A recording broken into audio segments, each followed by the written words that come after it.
Hi friends, అందరికీ నమస్కారం అండి. Welcome to my channel beauty tips with Rajitha అండి. బ్యూటీ టిప్స్ అని కిచెన్ టిప్స్ పెడుతున్నానని ఏమనుకోవద్దు ఫ్రెండ్. ఇది నాకు తెలిసిన వీడియో, నేను కూడా మరొకసారి మీకు షేర్ చేసుకుంటున్నాను. ఆల్రెడీ ఇంతకుముందు మన ఛానల్లో ఉందండి, పెరుగు 3 అవర్స్లో ఎలా తోడుకోవాలనేది. ఇది వచ్చేసి వితౌట్ పెరుగు ఎలా ఈజీగా తోడు పెట్టుకోవాలనేది చూశానండి. ఏం లేదండి, ఈ మధ్య ఇన్స్టాలో యూట్యూబ్లో కూడా వైరల్ అయ్యింది, బాదం పలుకులతో పెరుగు ఎలా తోడు పెట్టుకోవడం అనేది. నేను కూడా అదే ట్రై చేశానండి. ముందుగా మనం స్టవ్ మీద ఒక గిన్నె పెట్టుకొని దాంట్లో మనకు కావాల్సిన పాలు పోసుకొని కాచుకొని చల్లార్చుకోవాలండి.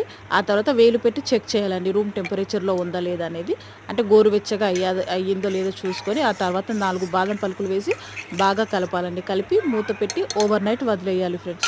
అంతేనండి, అంతకుమించి నేను ఏం చేసింది లేదు. ట్రస్ట్ మీ ఫ్రెండ్స్, మా ఉదయానికల్లా పెరుగు చాలా బాగా గట్టిగా తోడుకుంది. అసలు టేస్ట్ అయితే మీరు నమ్మలేరండి, చాలా తియ్యగా ఉంది, అసలు పులుపు ఎక్కలేదండి. అంత బాగా కుదిరింది ఫ్రెండ్స్. నా ఈ వీడియో నచ్చితే కనుక please subscribe to my channel. Thank you for